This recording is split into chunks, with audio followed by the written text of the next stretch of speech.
Bonsoir à tous, on se retrouve comme d'habitude dans votre émission d'actu culture et société. C'est tous les mardis 19h-21h. Je suis toujours So Spencer, votre go so sweet, so chill, et je suis toujours accompagnée de Florence et Leïla. Salut. Grand sourire, grand sourire.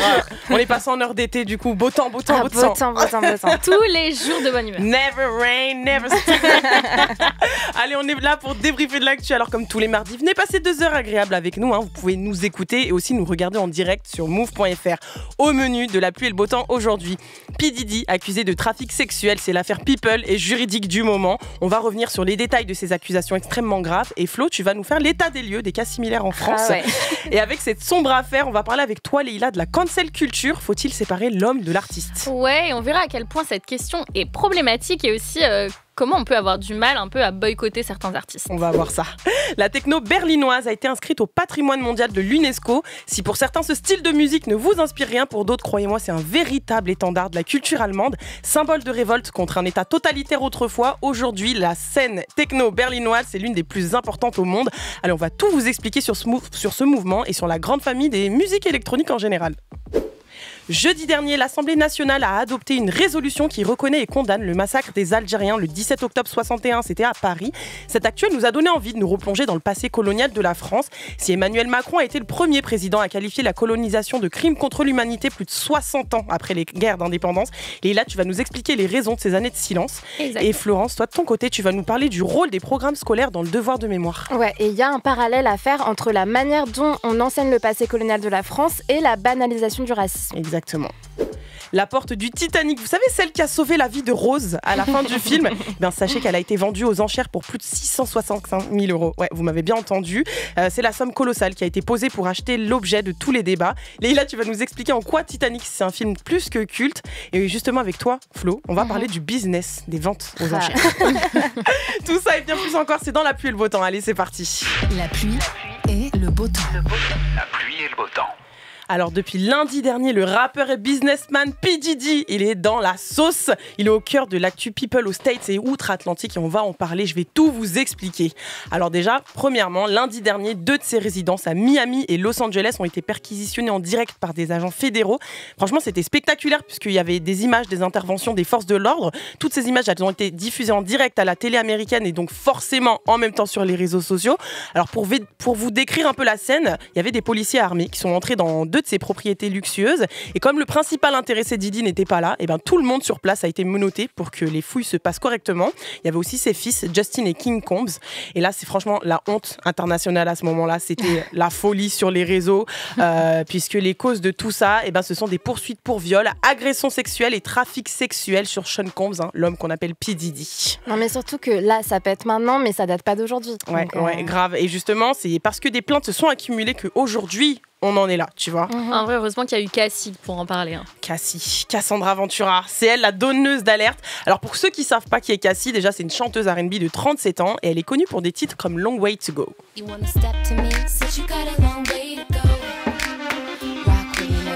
Alors Cassie, elle est sortie avec P. Diddy de 2007 à 2018, donc pendant 11 ans. On savait déjà à l'époque que c'était une relation tumultueuse, mais en vrai on connaissait pas les raisons de leur séparation. Et du coup il y a eu un rebondissement en novembre dernier. Cassie, ça a été la première à déposer plainte pour viol et violence physique contre lui. Dans sa plainte, elle l'accuse d'avoir eu un comportement violent et surtout des exigences vraiment déviantes pendant 11 ans.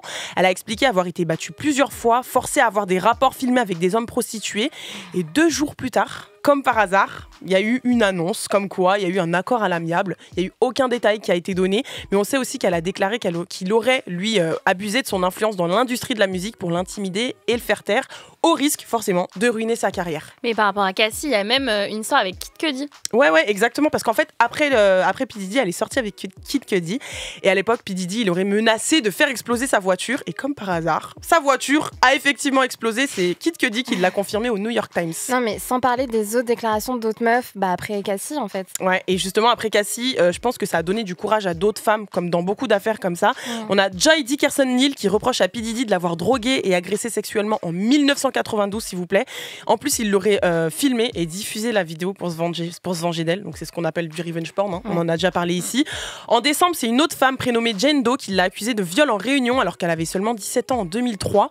Apparemment, P. Diddy l'aurait forcé à boire, l'aurait drogué et l'aurait forcé à avoir aussi des rapports collabore avec un homme qui est Harvey Pierre, le président de sa maison de production qu'il a créée en 93.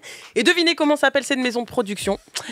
Bad Boy Records. Bad Boy Records. Ouais, Bad Boy Records. Pardon, il y a aussi eu un dernier coup de massue du coup par rapport à cette histoire. Oui, c'était début mars. Bah là, c'est hyper récent. C'est Lil Rod, donc son ancien collaborateur, il l'a accusé d'agression et harcèlement sexuel entre septembre 2022 et novembre 2023. Lui, dans ses plaintes, il a déclaré qu'il se servait de sa célébrité et de son statut pour intimider et soumettre plein de femmes. Et d'ailleurs, tout ça fait écho à une interview de Usher qui date de 2016. Cette interview, elle est ressortie cette semaine sur les réseaux. Et dedans, il parle des fameuses soirées qui faisaient la réputation P. Diddy aux États-Unis. Et il a dit, je cite, « J'ai eu l'occasion de voir certaines choses étranges. Je ne sais pas si je pourrais m'y livrer et même comprendre ce que je voyais. » It was curious. I got a chance to see some things. Yeah, but you were 13. What were you seeing? I went there to see the lifestyle. Right. And I saw it. And it was, but I don't know if I could indulge and understand what I was even looking at. C'est grave sombre. C'est une dinguerie. J'ai jamais eu. C'est un truc de fou. En tout cas, après la fouille du FBI, on a pris connaissance d'une liste de noms. Et figurez-vous qu'il se pourrait bien que P. Diddy entraîne d'autres stars dans sa chute. Ouais, il y en a eu d'autres qui ont tourné cette semaine. On ne sait pas encore. En tout cas, ouais, Flo, pour te répondre, oui, c'est vrai, c'est sombre. Et tout ça, ça me rappelle qu'en France aussi, on a des cas de rappeurs accusés de choses terribles. Ouais, et on va prendre des nouvelles de ces hommes aux soi-disant carrières brisées ensemble. Donc déjà, ce qui est horrible dans ce genre d'affaires, c'est que les journalistes en parlent en boucle quand ça sort, tu vois, puis c'est silence radio. Et c'est vraiment à l'image du temps médiatique et du temps de la justice, c'est-à-dire l'immédiateté et le vide un peu. Parce que quand une plainte est déposée, elle peut mettre super longtemps avant d'aboutir, parfois sur rien en plus. C'était le cas avec Moa Lasquale. Ouais. Donc son avocate, elle s'est félicitée d'un non-lieu pour les accusations de violence sexuelle à son encontre en évoquant une création médiatique.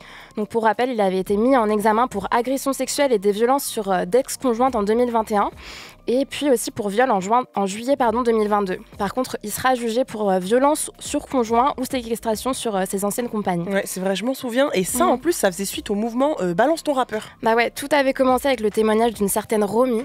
Moi, c'était juste qu'il était ultra irrespectueux. Un schlag, on va pas se mentir. Disons que même si moi ça a été, j'ai pas mal de gens que je connais qui ont vécu des trucs très graves vis-à-vis de lui. Ce qui me casse vraiment les couilles dans l'histoire, c'est que rien de tout ça sera entendu. Et témoignage qui a en plus à l'époque été partagé par Lena Simone, du coup la femme de Romeo Elvis, la veille de son accusation. Le comble. Et ce qui est absurde, c'est qu'à l'époque, ça a choqué tout le monde qu'un mec, entre guillemets, tu vois, gentil du rap, se prenne ça. Comme si les agresseurs, ils avaient un profil type. Donc lui, il avait été accusé en septembre 2020 par Sophia sur les réseaux sociaux. Sophia, c'était une fan de lui. Elle s'était rendue dans une boutique qui vendait son merch, en fait. Elle allait se changer dans une cabine.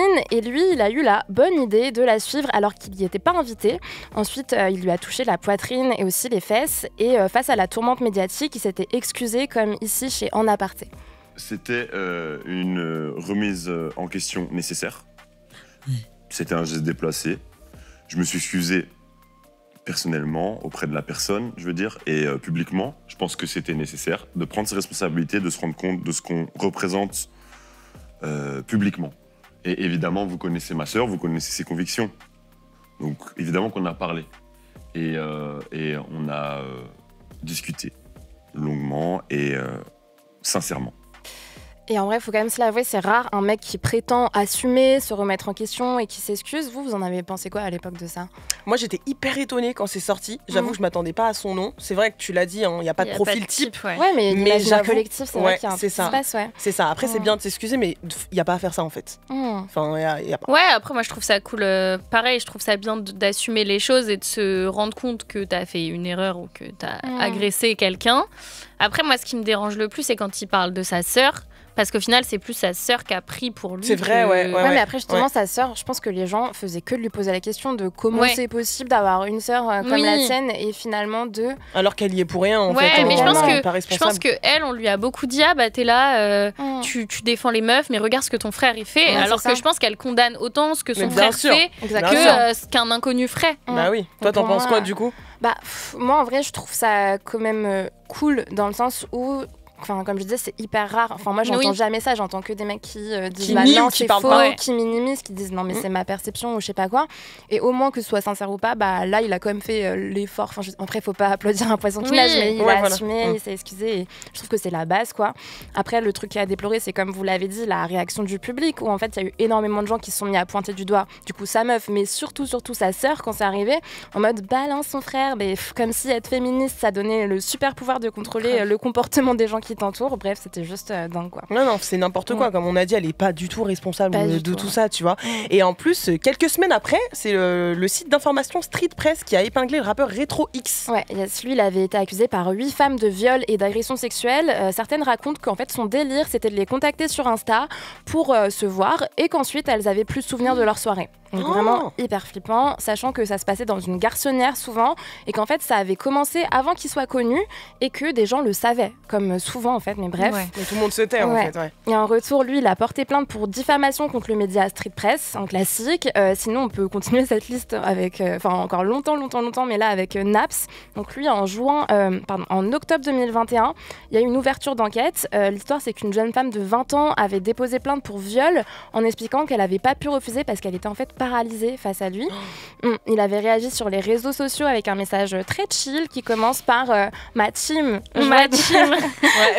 Bon, écoutez, vraiment, on va prendre ça à la légère. Du coup, ma team. Je vois dans la presse les rumeurs qui circulent et il finit par je vous aime, rendez-vous le 8 octobre, donc date de sortie de son album. Promo au passage. C'est fou et visiblement ça n'a pas perturbé grand monde puisqu'on peut voir dans les commentaires plusieurs messages pour lui donner de la force en fait. Comme tout ça. C'est toujours pareil. De toute façon, il y en aura toujours pour les défendre. Récemment aussi, c'est l'homme pâle. Il a été visé pour une deuxième plainte pour viol. C'est hyper récent là. C'est ça. Alors les faits datent de 2017 et 2018. Donc une première plainte a été déposée en 2020. Il a démenti et évoqué une relation d'un soir, la fameuse différence de perception. Et là, une deuxième plainte a été déposée fin 2023. Donc décidément, il a l'air d'avoir un gros problème de perception. Et en tout cas, il s'est pas exprimé. Et maintenant, on attend la suite de l'enquête en espérant être vivante d'ici là, vu le temps que ça prend. Sinon, par rapport à cette affaire, l'été dernier, il y a la journaliste Jenna Boulmedaïs qui avait dénoncé l'omerta qui régnait. Elle avait dit, je cite, « Cela fait maintenant 2 ans que j'entends dans le milieu de la musique des témoignages de femmes ayant subi des gestes déplacés et non désirés d'Antoine l'homme pâle. Je le répète, toute l'industrie musicale est au courant, ce silence n'est littéralement plus possible. » Et après ça, devinez quoi, elle s'est faite lyncher complètement. Ça c'est fou, en fait, elle c'est une lanceuse d'alerte. Ouais, mais le constat il est clair, c'est qu'en fait, que les accusations soient traduites en justice ou pas, la réaction du public est pas du tout à la hauteur, pour pas dire merdique, tu vois. C'est souvent des remises en question de la parole des victimes, voire pire, des insultes à l'encontre des accusations. Et ça, c'est hyper dangereux parce que ça ferme la porte à d'autres prises de parole. Et de l'autre côté, ça alimente aussi la culture du viol, sachant que, pardon, mais j'ai pas l'impression que ces types aient besoin de protection, puisque finalement, on continue à bosser avec eux, etc., etc.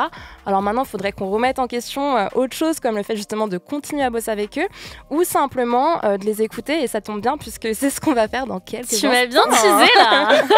En tout cas, vous avez la liste, si jamais. Mais elle n'est pas exhaustive, évidemment. Non. En tout cas, c'est vrai, t'as raison. Dans ce game, il y a plein de gens, plein de rappeurs qui ont été mis dans la sauce, mais ça les a pas du tout empêchés de continuer leur carrière. Moi, pour le coup, là, tu l'as pas cité, je pense à Niska.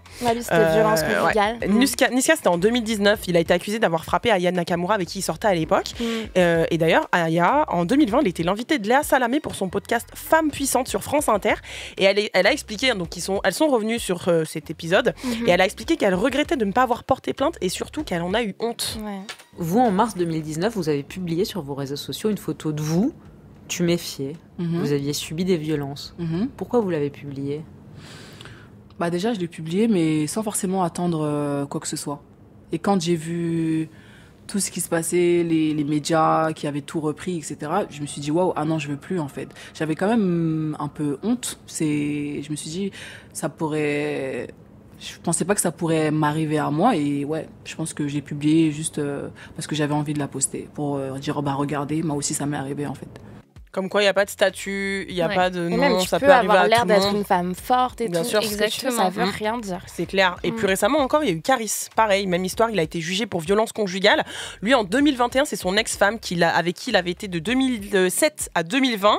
C'est aussi la mère de sa fille. Et elle l'a accusé de violence conjugale suite à une tromperie qu'elle a découvert. Je me rappelle, j'avais suivi toute l'histoire sur Snapchat. C'était laisse tomber, c'était un truc rocambolesque. Mais du coup, pendant l'audience, en novembre 2023, donc pareil, c'est récent, il a été relaxé puisque le parquet a estimé que le certificat médical présenté par la plaignante ne montrait pas le lien entre les violences qu'elle a dénoncées et ses blessures.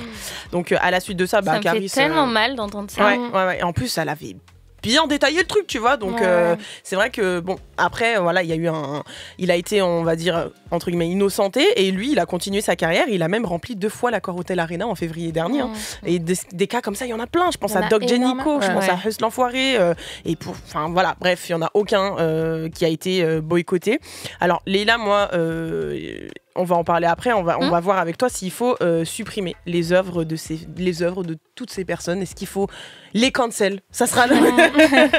Il est 19h15. Vous écoutez La Pluie et le Beau Temps, c'est l'hebdo qui débriefe toute la culture et société. Alors on a commencé avec le cas de P. Diddy justement, et je vous ai expliqué que son ex, la chanteuse Cassie, a été l'élément déclencheur de toute cette sombre affaire.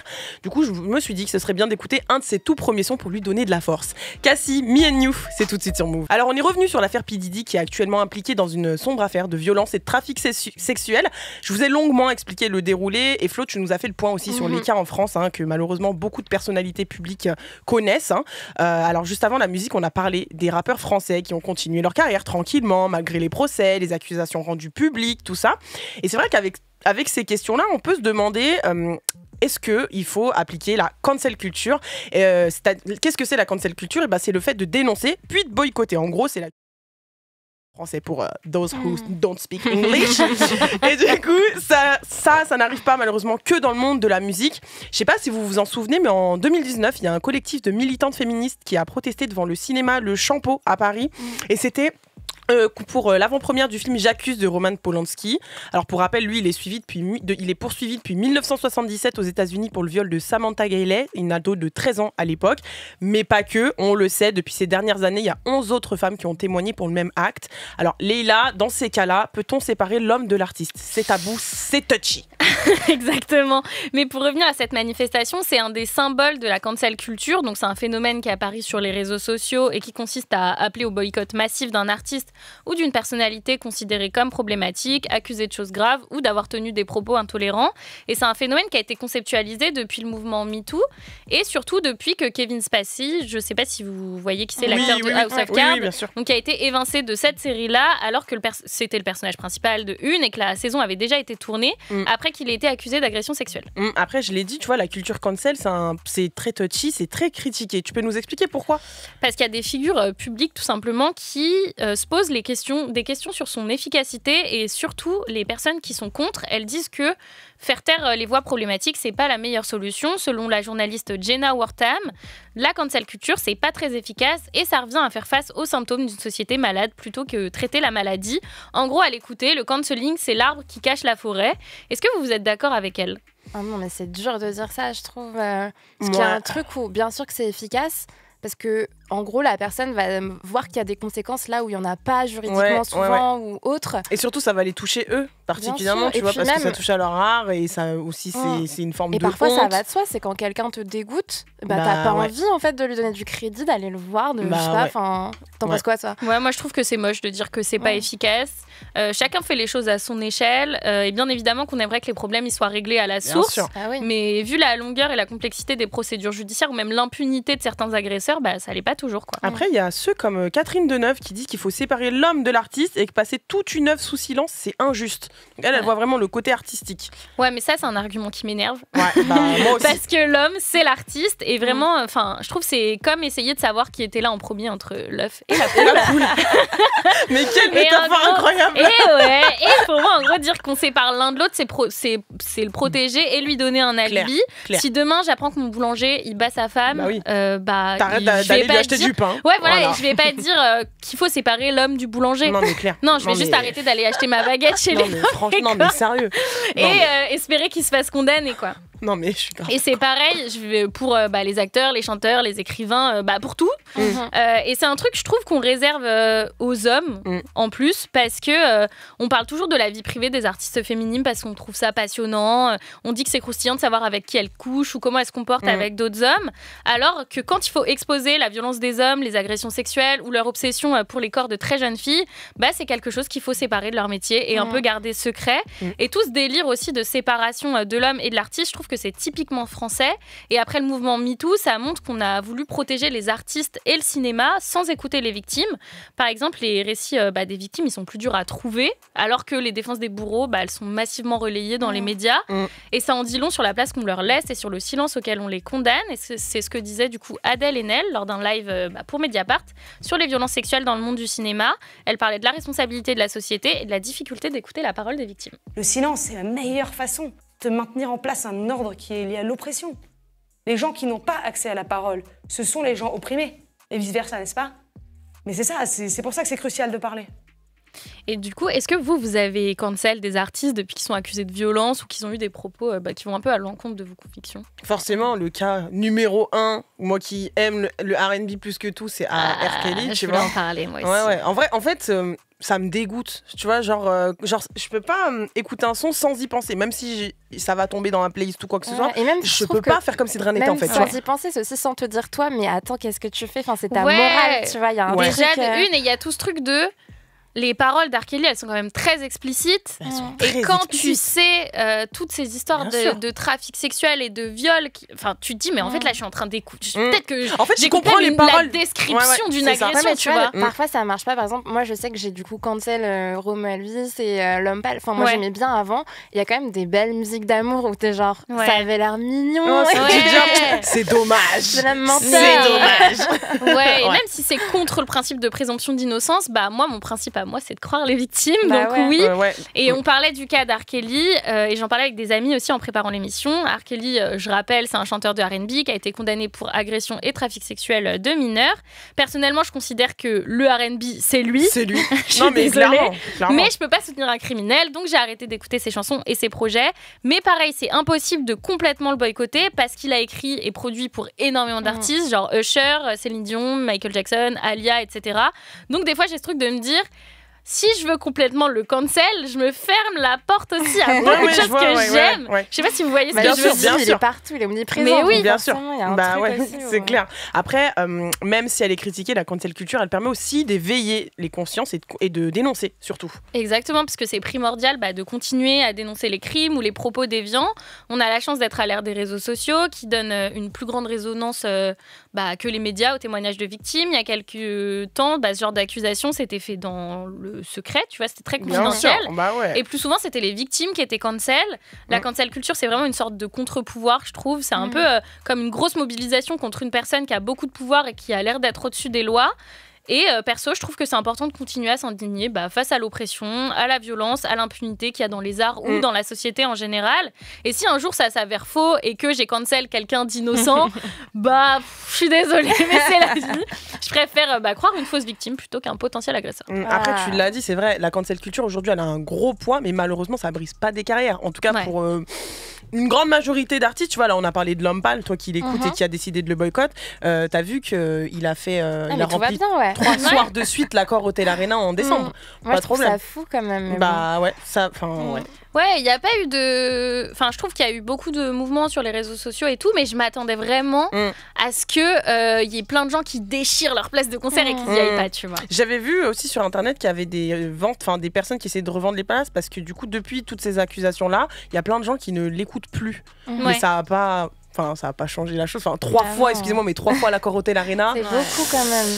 C'est quand même beaucoup. Peut-être que là, ils ont écouté, ils disent la prochaine peut-être fois. Peut-être qu'ils ont pris conscience, je sais pas. Non, mais pour le coup, ils n'ont pas séparé. Non, mais rien qu'on le programme toujours, tu vois, dans une salle aussi grosse. Mais moi, je me mets à la place des victimes et c'est là où je me dis, chaud quand même. Tu vois, évidemment. Pendant ces soirées-là, tu vois, tu te dis. En tant que victime, tu te dis il y a des gens normaux. Est détruite à vie et tu vois la personne en face qui fait son art et c'est exactement ça. Qui se fait applaudir. C'est ça. Et dans la plus grande impunité, quoi. Il est 19h27, vous écoutez La Pluie et le Beau Temps, c'est l'hebdo qui débriefe toute l'actu culture et société. Allez, on revient dans un instant. La suite du son, c'est Lesran feat. Jossman, Triste Mélancolie sur Move. Vous êtes sur Move et vous écoutez La Pluie et le Beau Temps, c'est l'hebdo qui débriefe toute l'actu culture et société. En parlant de culture, c'est un sujet musique qu'on aborde maintenant puisque ce mercredi 13 mars, la techno berlinoise est entrée dans la liste nationale du patrimoine culturel immatériel de l'UNESCO. Alors la raison, c'est que selon le ministère de la Culture, cette musique elle incarne plein de valeurs, la diversité, le respect respect ou encore l'ouverture d'esprit. Alors c'est une victoire notamment pour les associations de soutien à la scène techno qui font campagne pour qu'elle soit sur ce registre déjà depuis plus de 10 ans. Et aujourd'hui, dans ce fameux registre, on compte 150 entités qui illustrent la diversité de la vie culturelle en Allemagne. C'est vrai que c'est hyper ancré là-bas. Ouais.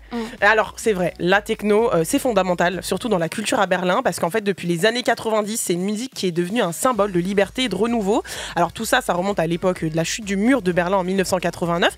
Et en fait, la scène techno berlinoise, elle est même considérée comme l'une des plus importantes au monde et elle attire chaque année, je dis bien chaque année, des milliers de fans. C'est un vrai business. Ouais, historiquement, c'est un vrai symbole d'affirmation en plus. Oui, aussi, c'est surtout un genre qui a été utilisé en guise de protestation du coup contre la société autoritaire à l'époque. Et dans les années 90, après la chute du mur de Berlin, les jeunes de l'Est et aussi de l'Ouest, ils ont commencé à se réunir dans les clubs abandonnés et les usines désaffectées pour faire la fête. Donc ils célébraient la vie. Et aujourd'hui, c'est une grosse industrie qui attire des DJ, des artistes du monde entier, à tel point que dans la ville, il y a plus de 2000 bars et de boîtes. Et parmi les plus célèbres, on peut citer le Berghain, le Watergate ou encore le Trésor, sans compter toutes les pistes improvisées dans la rue, parce que des fois, ça leur dit aussi de faire des petites soirées dans la rue. Je pensais qu'à Paris, on était bien servi en termes de bars, mais allez à Berlin. Donc en bref, clairement, Berlin, c'est le paradis des fêtards, comme en témoignent ces jeunes interviewés sur la page YouTube Deutschland.dr. On peut vraiment compter sur la scène berlinoise. Chaque soirée est spéciale, et différente aussi, mais en tout cas toujours cool. Et ça bouge toujours. Il faut le dire, c'est vraiment génial. Faire la fête ici est chaudement recommandé. Oui, je sais, Leïla, Florence, elle me regarde, elles se sont tapées des mains, on dirait trop les voix de... Mais dis donc, gros, ta mère, tu sais, mon mec, on dirait la voix de MTV. C'est vraiment génial. C'est vraiment génial et cool. C'est le paradis pour les fêtards. Ici, on tape du pied tous les jours. Berlin, la scène vraiment de la techno, je vous le conseille à tous. Non mais je savais qu'elles allaient réagir comme ça. J'ai pas fait écouter l'audio, j'ai vu leur tête, j'ai dit c'est bon, c'est trop. Yo mec, ta mère tu sais ma folle. MTV 2003. Hey, tu veux pimper ta ride? C'est ton Sweet 16 aujourd'hui. C'est clairement ça. Bon allez, on repart sur Berlin quand même les filles, parce que bon, c'est vrai qu'avec son entrée au patrimoine culturel de l'UNESCO, la scène techno berlinoise, elle espère aussi bénéficier de plein d'avantages sociaux et juridiques. C'est plus d'exigences du coup pour l'ouverture et le maintien de tous les clubs que je vous ai cités, ne pas oublier qu'il y en a plus de 2000, et aussi l'accès à des subventions gouvernementales et au financement à but non lucratif. Je vous l'ai dit, la culture techno berlinoise est devenue célèbre pour ses boîtes iconiques, ses ambiances sauvages, son ouverture d'esprit, le paradis de fêtard. Et du coup, la communauté de la techno berlinoise, elle compte des gens de toutes les origines, de tous les âges, de toutes les orientations sexuelles. Et donc, c'est un genre qui continue d'évoluer et de se développer. Et du coup, Florence, j'ai une question pour toi. Est-ce qu'avec ce développement, on serait pas en train de s'éloigner de son essence même? Un peu, et surtout dans la techno, vous avez remarqué, on n'aime pas trop les paroles, mais plutôt les actes. Mais ça existe pas en fait. Pas trop, tu vois. Mais en fait, c'est un peu le débat qui suscite son entrée au patrimoine culturel. Alors d'un côté, c'est chouette pour sa reconnaissance. La techno, depuis toujours, s'est perçue comme une musique de drogués qui provoque des nuisances. Techno, toujours pareil. Boum boum dans les oreilles. Musique de défonce-man. Pas de message normal, rien à dire. Petite Corée. En tout cas, ouais. Mais d'ailleurs, cette musique a souvent été réprimée sous couvert de lutte anti-drogue. Il y a eu des circulaires pour bloquer l'organisation de raves illégales, ce qui a massifié en fait celle en pleine nature, quoi. Et des assos se sont battus pour changer son image à juste titre. Mais résultat, c'est une sous-culture qui est de plus en plus commerciale et les frontières avec l'électro, dont on va parler avec toi tout à l'heure, Leïla, elles sont plus si évidentes. Et en plus de ça, des actions comme notamment l'extension de l'autoroute A100 à Berlin pourraient mener au fait que de nombreux clubs iconiques soient rayés de la carte parce qu'elle va passer pour désengorger la ville dessus. Et ça n'a pas de sens de la part du gouvernement qui en même temps parle de reconnaissance. Ouais, et justement, là j'ai parlé du Berghain tout à l'heure, un des clubs iconiques, il a failli fermer ses portes. Bah ouais, et le Berghain c'est vraiment le lieu de pèlerinage pour les teufeurs. C'est un bastion LGBT aussi. L'entrée y est hyper sélective, une des plus grosses entrées du monde pour garantir l'aspect safe place. Finalement, il est resté ouvert, mais il fait face à des défis parce que la population a changé et ça c'est dû à la gentrification. Et ce qui est en jeu, c'est de préserver vraiment l'héritage de la la techno. Donc pour ceux qui ne savent pas, c'est un genre qui a émergé en 1989, donc l'année où le mur de Berlin est tombé. Dans la partie est de la ville, ils ont profité des bâtiments, comme tu disais, désaffectés pour construire une scène rave. L'ambition, c'était de prôner une nouvelle ère et d'exprimer l'esprit sauvage de la fête. À cette époque, d'ailleurs, les DJ n'étaient pas du tout connus. En plus, ils étaient au milieu de tous parce que ce qui comptait, c'était pas eux, mais c'était vraiment de se laisser emporter en fait par les rythmes qui se répètent et pendant des heures et des heures. Et en plus, c'est des sons qui sont faits avec des outils qui sont très accessibles. Mais complètement. Et à travers ces sons, il y avait peu de paroles, donc pas de messages, pour faire en sorte que chacun puisse exprimer sa créativité. Donc c'était vraiment une liberté totale et surtout une vraie communauté. Donc sans hiérarchie ni exclusion. Après, cette mentalité a été mise à mal par l'industrie musicale et le tourisme. Et pour les puristes, ça s'est effectué au milieu des années 90 avec l'émergence de sous-genres plus passifs comme la trance par exemple.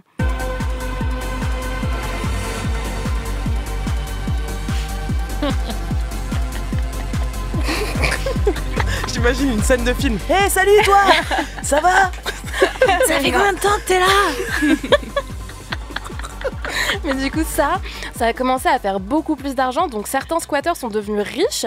Et évidemment, les valeurs se sont heurtées au profit. Par exemple, on peut se questionner sur le patron du Trésor. Donc c'est un des premiers clubs techno qui a décidé d'ouvrir un musée de la culture techno. Ouais, et ce phénomène de mode aussi fait qu'aujourd'hui, les règles, elles ont changé. Oui, déjà dans le sens où maintenant, il y a des règles, justement.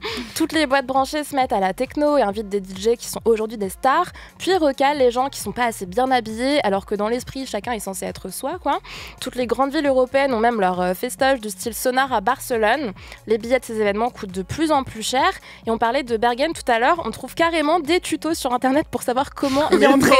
Coucou Laura, je te fais un petit vocal parce que en gros, semaine prochaine, je vais à Berlin. Et avec mon pote, on va essayer de rentrer au Berghain. Et t'es la seule personne que je connais qui a réussi à rentrer. Je voulais savoir si t'avais pas des conseils de comment réussir à rentrer.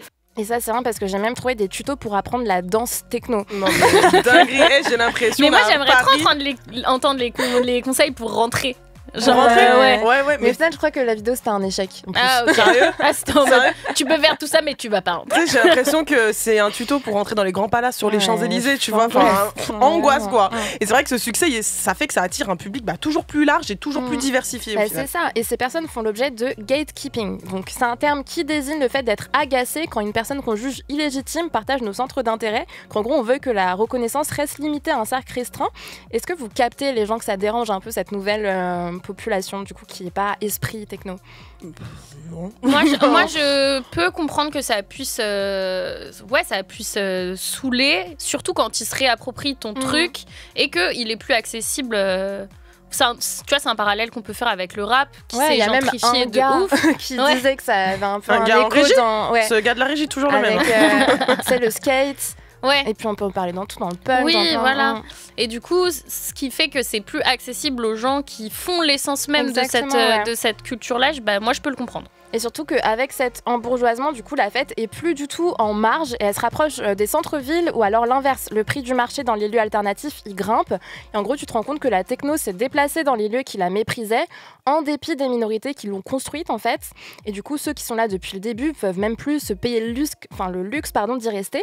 David, il est gérant et il en parlait au micro de Arte. Berlin va perdre une grande partie de son attractivité.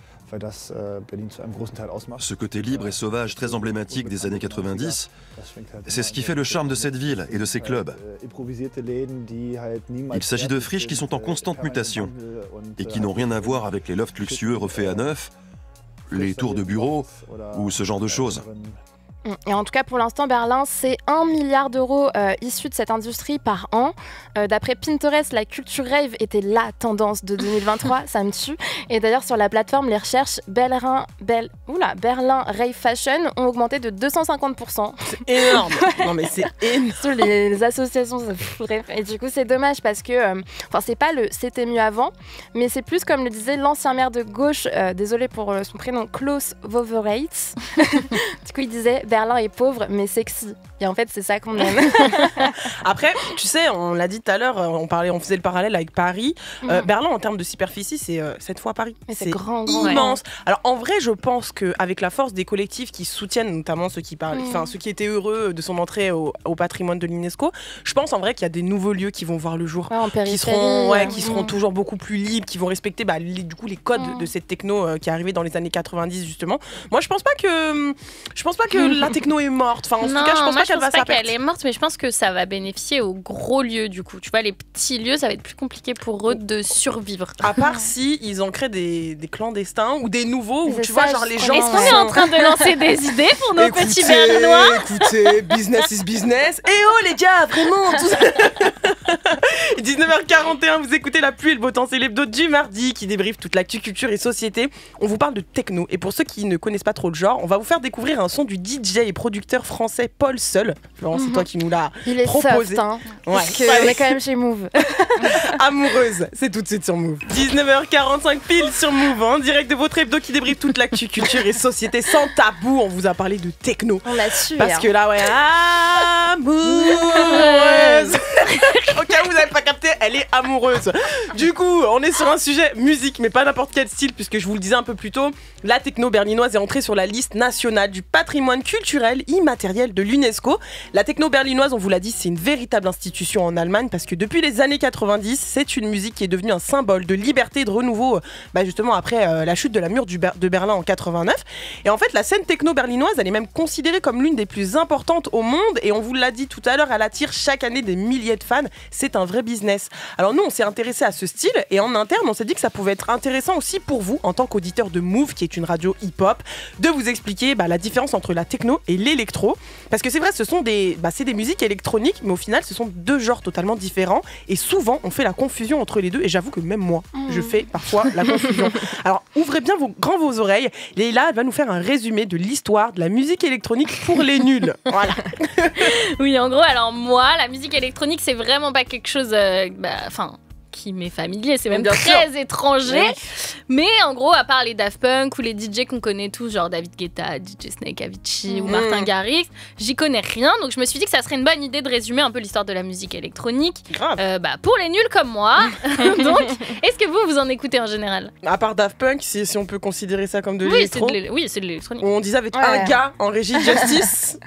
Non, Daft Punk, trop bien. Après, moi, c'est vrai que je préfère la techno, mais électro, pourquoi pas. Moi, je connais rien. Ok, moi c'est Daft Punk ou l'album Yeezus de Kanye West. C'est vraiment genre l'exploration de l'électro et le mélange avec le rap. C'est un de mes albums préférés, donc voilà. Et du coup, l'électro, ça date de quand? Alors, ça vient tout droit des années 50, quand des ingénieurs du son et des compositeurs comme, attention, Karl-Heinz Stockenhausen ont créé le Concrete Etude Club. Donc, ils se lancent dans des expérimentations musicales avec du sampling, des bruits et des effets sonores, comme les boucles ou les reverbs. Mais tout ça, en gros, généré par des appareils électroniques. Et c'est là qu'est né l'électroacoustique et la musique concrète, qui s'appuie sur des objets et des bruits du quotidien pour produire de la musique. Et ça donnait ça avec Peu Banal de Pierre Schaeffer.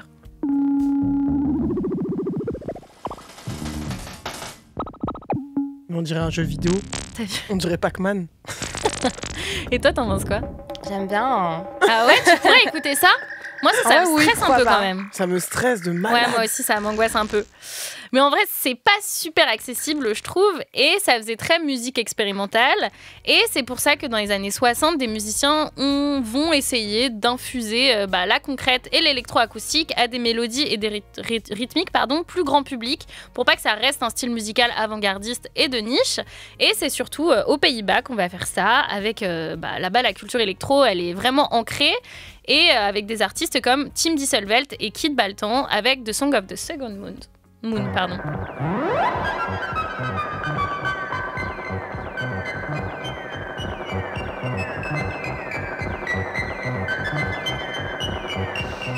Et du coup, il y a aussi des groupes de rock qui commencent à intégrer de la musique électronique, mais ça reste du coup assez niche. Et c'est que 10 ans plus tard qu'on va intégrer l'électro à plein d'autres styles grâce au synthétiseur, qui va devenir l'élément central de la musique dansante, funky et robotique qu'on appelle le synth-pop, et qui va être popularisé par le groupe allemand Kraftwerk.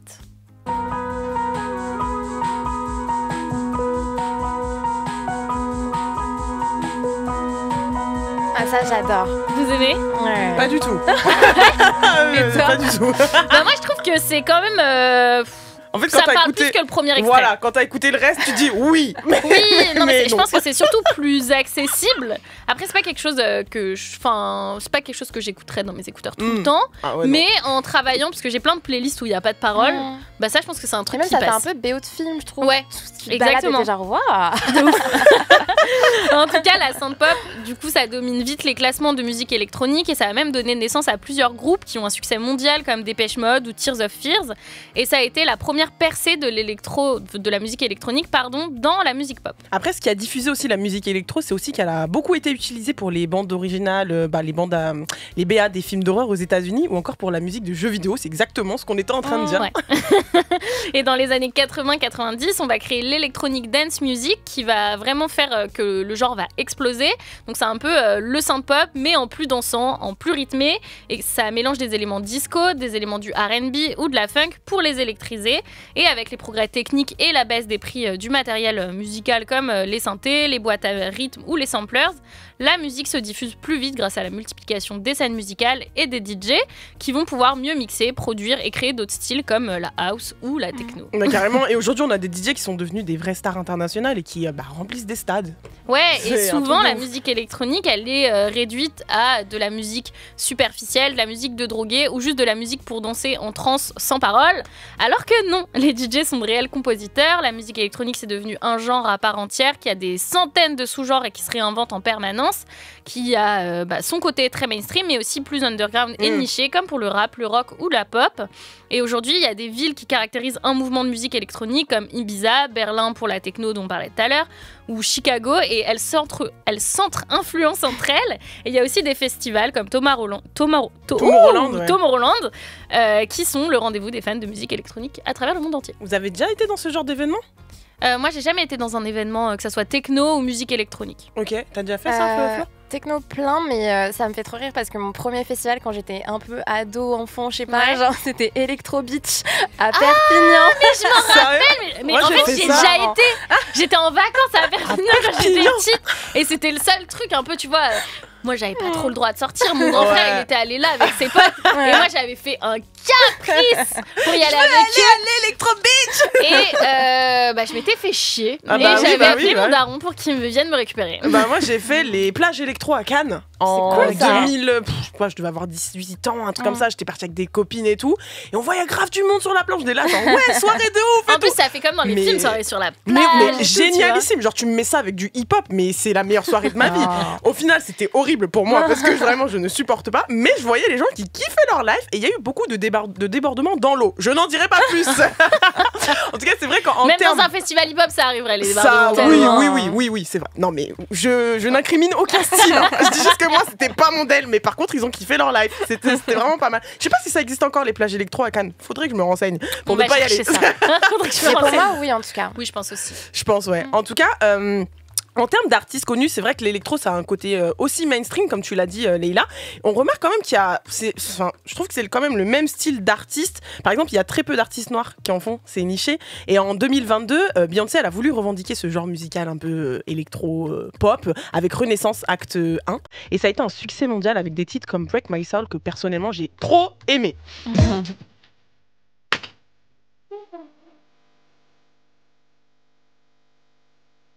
Vous avez bien aimé l'album ? Parce que ça changeait pour le coup. Hein. Moi, j'ai eu du mal au début, mais Drake, il avait fait un peu le même move et il allait un peu dans l'électro. Et j'ai eu du mal au début, mais pareil, c'est un style auquel il faut s'habituer. Ouais. Et en écoutant plusieurs fois, j'ai kiffé. Ouais, c'est vrai, c'est vrai. C'est vrai ? Ah ouais ? Après, ça reste Beyoncé, enfin cool, mais je sais pas, il y a un petit truc, non. C'est vrai. Moi, je sais que l'album de Drake, j'ai grave jugé, pardonnez-moi, j'ai grave jugé, j'étais là genre, mais c'est de la musique pour aller à Bershka ou ça se passe comment, tu vois ? Et en fait, au final, après, quand tu t'écoutes plusieurs fois, tu dis, bon, ça passe. Mais Beyoncé, j'avoue, j'ai validé. Mais après, Beyoncé, je pense qu'elle pourrait faire n'importe quel style de musique. Mais quand même, j'écoute le dernier. Ouais, faut trop que t'écoutes parce que c'est une expérience. Pour le coup, on passe de l'électro à la country. Et je te confirme, l'album est très très bien. Allez, il est 19h54 en direct de La Pluie et le Beau Temps. C'est l'hebdo qui débriefe toute l'actu culture et société tous les mardis 19h-21h. On revient dans un instant et on va vous parler d'histoire. Mais en attendant, elle est là. Toi, tu nous as proposé un son mi-électro, mi-hip-hop pour aller parce que qui fait partie d'un de tes albums préférés de Kanye. Ouais. Vous allez voir, c'est un bon match. Alors c'est du coup un son qui est issu de l'album Yeezus en 2013 et la chanson elle a d'ailleurs été coproduite par Daft Punk, du coup les kings de l'électro français. Allez, Kanye West, Send It Up, c'est tout de suite sur Move. Bonsoir à tous et bienvenue dans La Pluie et le Beau Temps. C'est la deuxième heure de votre hebdo qui débriefe toute l'actu culture et société tous les mardis 19h-21h. Alors pour cette deuxième heure, Leïla, Florence et moi-même on a décidé de revenir sur l'histoire des colonies françaises. L'Assemblée nationale a adopté jeudi dernier une résolution qui reconnaît et qui condamne le massacre des Algériens du 17 octobre 1961. C'était à Paris. Le texte il a été voté par 67 voix contre 11 et il condamne la répression sanglante et meurtrière de ce jour. Il demande aussi la création d'une journée de commémoration spécifique. Alors on se dit qu'il était temps déjà, 63 ans après, de faire lumière sur un événement aussi tragique qu'on a voulu effacer de l'histoire de France. Et c'est bien parce que finalement ce genre d'initiative ça contribue au travail de mémoire et surtout à l'éducation. Bah ouais, surtout que c'est terrible en fait ce qui s'est passé ce jour-là. Ouais, et pour vous expliquer, déjà en 1961, on est dans un contexte de guerre d'indépendance algérienne qui a lieu de 1954 à 1962. Je rappelle que depuis 1830, l'Algérie c'était une colonie française divisée en départements. Donc à cette époque, le FLN, donc le Front de Libération Nationale Algérien, demande un mouvement pacifique. C'est un boycott qui est censé concerner les Algériens qui sont soumis au couvre-feu en France. Sauf qu'en fait, ça va pas du tout se passer comme ça. Ça va pas se passer de manière pacifique puisque la police ouvre le feu et pendant cette nuit sanglante, on compte environ 12 000 personnes arrêtées et à peu près 200 morts. Et du coup, les chiffres qu'on connaît aujourd'hui, c'est pas du tout, ça n'a rien à voir avec les bilans qu'il y a eu à l'époque en plus. Ouais. Et pour comprendre en plus de plus près ce qui s'est passé, on va écouter le témoignage de Saïd Abtou. Il a 93 ans. Il est l'un des derniers survivants du massacre qui revenait et il est l'un des derniers survivants de ce massacre de cette nuit-là. Et il revenait sur les lieux il y a 2 ans sur le pont de Saint-Michel à Paris. Ceux qui voient aujourd'hui, qui marchent, qui se promènent sur le pont et ils se diront jamais qu'une chose pareille pouvait arriver. Parce que là, non seulement on a tabassé les Algériens, mais en plus, il y en a qu'on a jeté dans la Seine, il y en a, on leur a tiré dessus avec des armes pour une manifestation pacifique, être accueilli de telle sorte. Il ne faut pas se dire qu'on est dans un monde civilisé. C'est terrible, c'est terrible. Les témoignages, ça fait mal au cœur. Et du coup, pour en revenir à aujourd'hui, le texte voté a reçu le soutien du gouvernement, même s'il a surtout été signé par des députés de gauche. Et Julie Delpech, donc elle est députée du parti Renaissance, elle a dit à la tribune, je la cite, « Cela démontre la volonté de notre groupe de confronter l'histoire de notre pays, même dans ses pages les plus sombres. » Et en parlant des pages les plus sombres, bien évidemment, le massacre du 17 octobre 61, c'est pas la seule tragédie qui a été omise d'être racontée en France. Et on s'en rend compte quand on voit les polémiques autour de certains films qui souhaitent retranscrire des faits historiques. Mais ouais, d'ailleurs, vous vous souvenez de la polémique après la sortie du film Indigène ? Ouais. D'ailleurs, pour ceux qui s'en souviennent pas, ce film de Rachid Bouchareb, il est sorti en 2006 et montre l'implication des soldats venus du Maghreb pour aider les troupes françaises dans les dernières années de la Seconde Guerre mondiale. On est en train de changer le destin de la France. Il est temps que les choses, elles changent pour nous aussi. On libère le pays et on rentre chez nous. Alors ce film Indigène, il a suscité un débat controversé, notamment en Algérie, parce qu'en fait on parle plutôt d'une mobilisation forcée de près de 130 000 indigènes des colonies françaises pour libérer la France, et non pas d'une amitié ou d'une entraide entre les pays. Et c'est pareil en 2023 avec la sortie du film Tirailleurs d'Omar Sy. Lui, ce film-là raconte l'histoire d'un père envoyé de force avec son fils dans l'équipe des tirailleurs sénégalais. Incorporel. Africains du Haut-Niger, du Sénégal, de la Guinée, du Soudan. Vous allez contribuer à cette éclatante victoire. Ce film, il est magnifique, franchement. Moi, j'ai vu les deux, j'ai vu Indigène. Et Indigène, je l'ai vu jeune et ça m'a tellement choquée. Et je me rappelle qu'après, j'étais allée voir mon papy et je lui avais dit, mais toi aussi, on t'a envoyé ici Il m'avait dit, bah oui. C'est vrai, il a fait aussi la guerre. Non, mais c'est vrai, ces films-là, ils te parlent en tant qu'enfant, d'immigrés, etc. Tu vois. Et par rapport au film Tirailleurs, qui est sorti l'année dernière et qui est vraiment super bien, bah, pendant la promo, Omar Sy, il a été dans la sauce, malgré lui, parce qu'il a dit, je cite, dans Le Parisien, « L'Ukraine n'a pas été une révélation dingue pour moi. Je sais qu'il y a toujours eu des enfants en guerre. Je suis surpris que les gens soient si atteints. Ça veut dire que quand c'est en Afrique, vous êtes moins atteints. » Alors ça avait fait, genre en gros, comment tu oses parler comme ça de la guerre en Ukraine, etc., etc. Alors que lui, il voulait juste axer en fait tout ça sur l'Afrique. Et du coup, Leïla, quand on voit ça, on se dit qu'un travail de mémoire doit être fait. C'est important aussi de reconnaître l'aide qu'ont apporté tous ces soldats, dont ton papy, tous ces soldats oubliés des colonies françaises pendant les différentes guerres. Est-ce que toi, tu dirais que c'est pour ça que les chefs d'État assument petit à petit le passé colonial de la France? Depuis une vingtaine d'années, on avance doucement mais sûrement avec des mesures comme la loi votée sur la reconnaissance officielle de la guerre d'Algérie en 99. En 2005, on a Chirac qui reconnaît officiellement le massacre de Madagascar de 1947. Donc c'est un massacre pendant lequel l'armée française a réprimé des indépendantistes malgaches en faisant entre 80 et 90 000 morts. En 2012, on a François Hollande qui reconnaît le massacre de Tiaroy de 1944 au Sénégal, donc durant lequel l'armée française a exécuté des tirailleurs sénégalais qui demandaient à être payés. Et le bilan, il reste toujours inconnu aujourd'hui. Et en 2017, il y a Emmanuel Macron, comme tu l'as dit tout à l'heure, qui est le premier président français à qualifier la colonisation de crime contre l'humanité et a lancé 3 ans plus tard une mission sur la mémoire de la colonisation et de la guerre d'Algérie. Et tout ça, ça arrive dans un contexte où les Français issus de l'immigration, ils demandent des réponses et surtout, ils demandent à ce que leurs parents et leurs grands-parents fassent partie du récit national, pas que dans l'histoire globale, mais aussi à travers les histoires des luttes pour l'indépendance ou contre les discriminations dans les années 80. Et c'est vrai, et plus de 60 ans après les indépendances, c'est comme si la colonisation, en fait, elle restait taboue, quelque chose que la France voudrait mettre sous le tapis. Oui, et on peut pas l'effacer.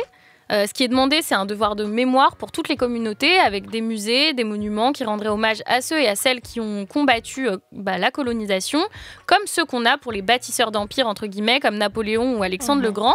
Et là, ce qu'il faut, c'est réconcilier les mémoires et mettre fin au tabou sur le passé colonial de la France. Après, quand on parle des colonies françaises, on parle de quoi exactement?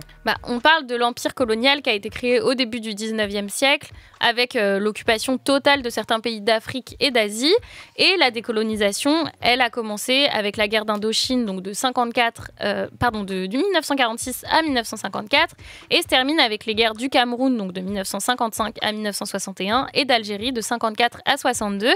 Et ce qu'on reproche à la France, c'est de glorifier, entre guillemets, la colonisation en niant les crimes qu'elle a entraînés. On met souvent en avant la mission civilisatrice en disant que la France a permis aux pays d'Afrique d'avoir une administration, une vraie économie, ou encore qu'elle a mis en place un vrai système scolaire. Et aujourd'hui encore, malgré la décolonisation, il y a toujours des systèmes de dépendance entre la France et ses anciennes colonies d'Afrique subsaharienne, et ça, bien sûr, au profit de la France. Mais du coup, pourquoi, en parlant de la France, pourquoi le pays a autant de mal à assumer le fait qu'elle a pu faire à d'autres, tout ce qu'elle a pu faire à d'autres peuples pendant cette période-là? Je pense que c'est la honte. En fait, on essaie de détourner l'attention sur autre chose. C'est dur d'affronter ses responsabilités et de constater les conséquences de ses actes. En soi, c'est pas propre qu'à la France. Un pays a toujours plus de mal à parler des guerres et des massacres qu'il a commis que des choses bénéfiques qu'il a faites. Et par conséquent, c'est pour ça qu'avant qu'il se manifeste, on avait du mal à se souvenir des tirailleurs sénégalais, des tirailleurs algériens, des goumiers marocains, des soldats indochinois, malgaches, antillais, qui ont été au centre de la libération de la France, autant que les résistants et De Gaulle. Et en dehors du silence de l'État, les historiens, ils ont aussi du mal à faire leur travail sur la décolonisation, parce qu'on a beaucoup de documents qui sont encore classés secret défense, et d'autres qui ont été détruits ou des chiffres qui ont été modifiés. Et en gros, empêcher ou restreindre l'accès aux archives, c'est aussi une autre manière d'être dans le délit. Et après, il y a certains aussi qui demandent que tout ce travail de mémoire se traduise dans l'espace public, par exemple en arrêtant de glorifier les figures historiques de la colonisation, en nommant des rues ou encore en donnant des noms, des places à leur nom. Ouais, il y a aussi la question des statues. Ces dernières années, il y a des militants qui ont déboulonné des statues de figures de la colonisation à travers le monde entier. Ouais. Et là, le problème, il n'est pas dans le fait d'avoir la statue d'un colon sur une place à Paris, par exemple. Le problème, c'est qu'on contextualise pas et qu'on le glorifie au lieu de raconter réellement ce qu'il a fait et les conséquences que ça a pu avoir. Et si on dédie des espaces à ces gens-là, je trouve qu'il va falloir dédier des espaces aux autres et diversifier, parce que la France, elle n'a pas été construite que par des hommes riches et blancs, et elle n'est toujours pas habitée que par des hommes riches et blancs. Clairement, ce qui fait la richesse justement de la France. Et tu vois, tu parlais des statuts, c'est intéressant, je voudrais qu'on revienne dessus, parce que ces dernières années, notamment avec les faits divers liés au racisme, je pense par exemple à la mort de George Floyd aux États-Unis, et le débat il s'est vachement intensifié autour de ces fameuses statues, autour de ces symboles de l'esclavage et de la colonisation. Alors, déjà, dans toutes ces statues et ces monuments, il y en a plein qui représentent des figures majeures du colonialisme, de la traite d'esclaves, qui sont et tous ces monuments-là, ils sont devenus la cible de plein de manifestants contre le racisme et la discrimination. Ces statues, parfois, elles sont vandalisées, elles sont décapitées, elles sont carrément déboulonnées. Par exemple, en 2020, au Royaume-Uni, il y a une statue donc à l'effigie du marchand d'esclaves Edward Colston qui a été jetée dans le port de Bristol. Pareil, aux États-Unis, c'est la statue de Christophe Colomb qui a été attaquée. Est-ce que pour vous, c'est un geste fort? Est-ce que vous comprenez le geste? Oui, moi, je l'entends complètement. Comme je disais tout à l'heure, en fait, si c'est eux qu'on met en avant en disant qu'ils ont fait des trucs de fou pour le pays, sans évoquer l'esclavagisme, sans évoquer la colonisation, c'est du mensonge. En fait, ça, c'est pas l'histoire, c'est du mensonge. Donc, si on les représente eux en disant ce qu'ils ont fait et à quoi ils ont contribué, et qu'on représente aussi d'autres figures, là, je trouve que c'est normal et on est dans le vrai. Et puis c'est comme partout, quand on ne nous entend pas, on fait des actions à côté pour se faire entendre justement et on en parle grâce à ça, donc il y a quand même un truc...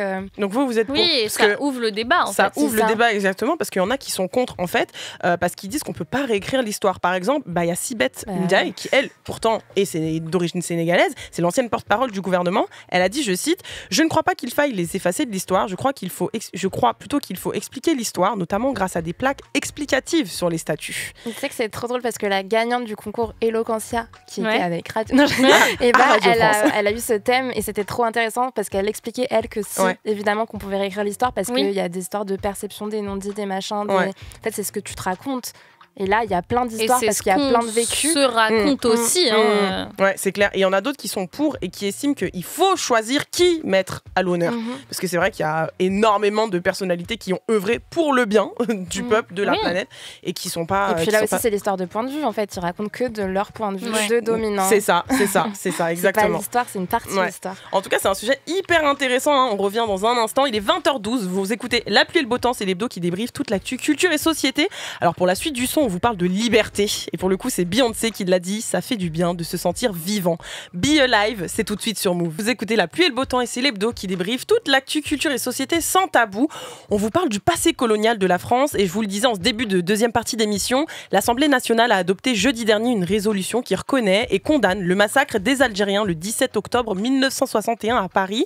Et Leïla nous a aussi expliqué pourquoi la France a du mal à assumer son passé colonial, bien que ses présidents comme... Il y a des présidents comme Jacques Chirac, comme François Hollande ou encore Emmanuel Macron qui se sont exprimés, qui ont fait des déclarations publiques au sujet de l'implication de la France dans les crimes de guerre. Alors ce qui est important aussi, c'est d'en parler pour ne jamais l'oublier. Et quoi de mieux pour en parler avec justesse que de l'apprendre à l'école dès l'enfance. Alors selon l'historien Benjamin Stora, spécialiste de la guerre d'Algérie, il y a un problème au niveau des connaissances issues des programmes scolaires. De mon point de vue à moi, il faut renforcer, disons, le processus éducatif, les programmes scolaires, les niveaux de connaissances, la formation des maîtres. Je pense que toutes ces questions qui sont des questions très graves et très importantes. Renforcer l'histoire. On parle beaucoup du renforcement des Français et des mathématiques. Pour vous, il faut rajouter l'histoire à ça. Ah bah oui.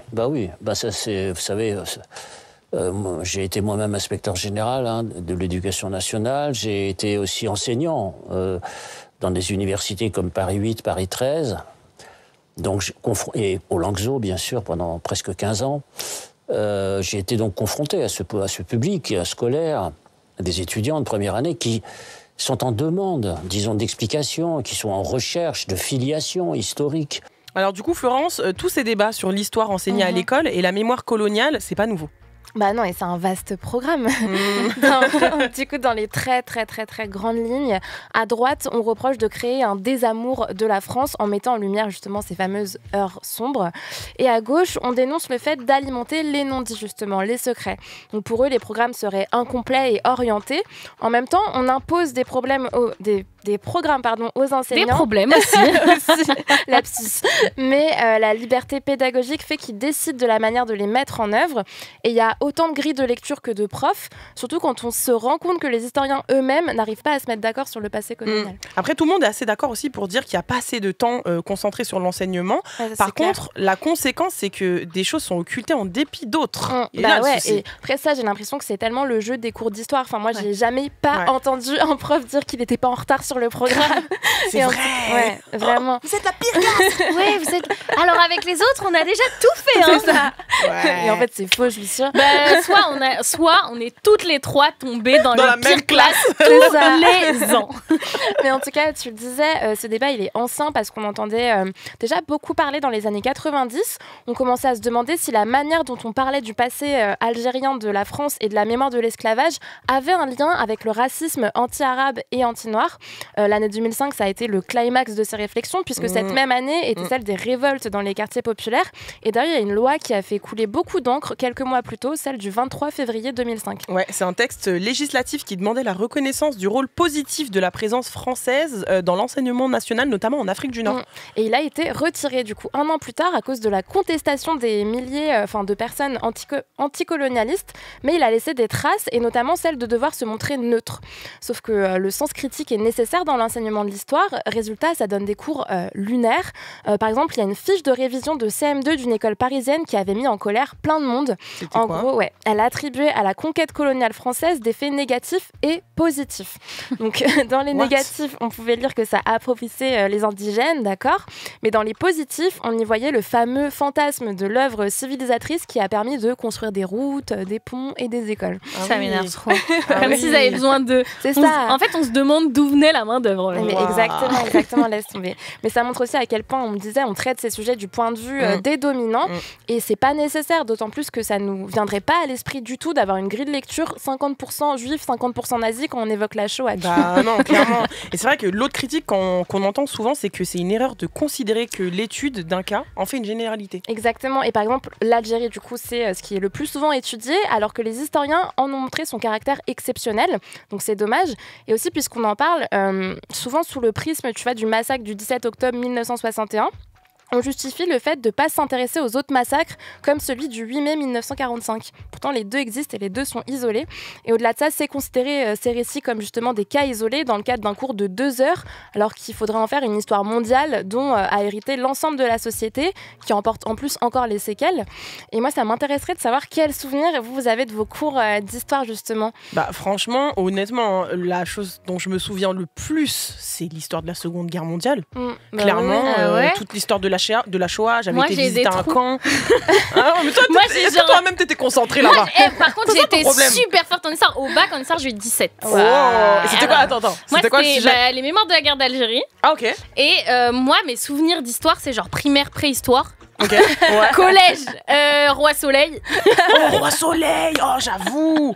Non, mais j'avoue. Et lycée, mémoire de la guerre d'Algérie. Ouais, c'est vrai. Ça, c'est mes souvenirs, mais entre-temps, je sais pas trop ce qui s'est passé, me demandez pas. Non, j'avoue. Mais tu vois, pour le coup, moi je te parlais de la Seconde Guerre mondiale, c'est un chapitre que je suis capable de t'expliquer de A à Z. Genre, j'ai les dates et tout, tu vois. Mais pour moi, c'était le reste, tunnels. C'était genre le prof c'était le seul cours où on sort un carnet et on n'écoute même pas, on est juste comme ça en train d'écrire. Moi, en histoire, j'étais la seule de ma classe en mode oui, alors oui, ce jour-là, oui, c'est passé ça. Oui, je sais. Voilà, je regarde des films, je me documente. Moi, j'avais fait en première à l'époque, je sais pas si vous l'avez eu, le TPE. J'avais fait ça sur la ségrégation raciale aux États-Unis. J'étais trop saucée de parler du peuple noir et tout, tu vois. Et c'est vrai que pareil, même par rapport au chapitre de l'esclavage, je trouve qu'il a été hyper bâclé. J'ai pas de souvenirs vraiment notoires de moi. Mais moi, j'apprends plein de trucs à chaque fois en me disant mais ça, je l'ai pas vu. Mais carrément, tu vois. Et t'apprends ça, justement dans les livres ou aujourd'hui grâce aux réseaux sociaux parce qu'on est hyper bien informé, mais c'est certainement pas grâce à l'école, en tout cas. Enfin, j'ai pas de souvenirs marquants de plein de périodes historiques. Moi aussi, et même avoir compris, tu sais, même le concept de colonisation. Mais carrément, ça, c'est un truc qui était vraiment dans un chapitre, dans un sous-chapitre. T'apprends chez toi. Finalement, on l'a appris nous avec le temps. C'est tes parents qui t'expliquent. C'est ça. Mais et encore, tu vois, et si tes parents, on ne leur a pas appris et qu'ils sont pas capables de t'expliquer, t'es jamais au courant de rien. Non, mais franchement, c'est hyper dommage, sachant tout le nombre d'heures qu'on passe à l'école. Ceci est un message pour l'Académie nationale. S'il vous plaît, faites un effort, vraiment. Oui, apprenez-nous aussi à faire des trucs d'adultes, genre lire une fiche de paye. De vous, mais grave. Ça, c'était dans les cours d'éducation civique, pour le coup. Mais moi, j'ai pas eu de cours d'éducation civique. Mais non, mais il y en a pas eu, mais je me suis toujours dit. Moi, j'en ai eu par contre. Ah ouais? Des cours d'éducation civique pour apprendre à lire des fiches de paye. T'étais au lycée où? Non, mais on t'apprend à aller voter, tout. Enfin, c'était ça les cours d'éducation civique. Mais t'as déjà appris à lire une fiche de paye. T'as déjà appris à faire ton administratif français? Voilà. Je ne pense pas. Apprenez-moi à aller aux finances publiques là quand faut payer. Non, mais ça c'est facile. Arrêtez parce que vous alimentez tous les gens qui font pas ça et qui prennent les gens pour leur daronne après.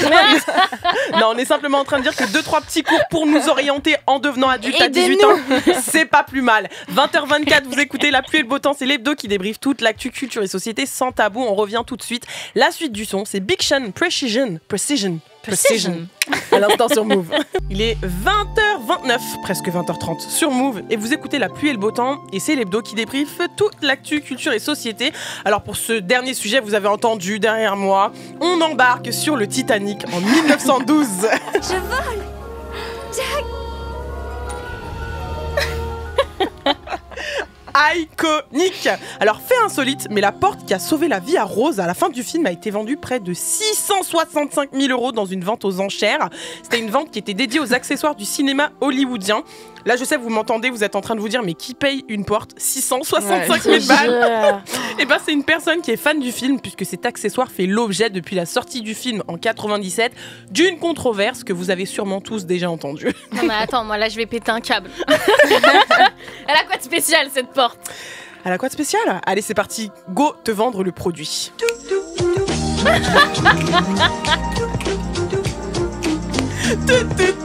Alors, c'est une pièce en bois de balsa et en fait, d'après la société Heritage Auction, c'est la copie exacte d'un morceau de l'encadrement d'une porte d'un salon de première classe qu'on a retrouvé dans les vestiges du Titanic qui a coulé en 1912. C'est pas n'importe quel bois, tu vois. Et du coup, la valeur de cette porte, elle a pas cessé d'augmenter, notamment depuis la sortie du film en 97, depuis cette fameuse scène que vous allez reconnaître.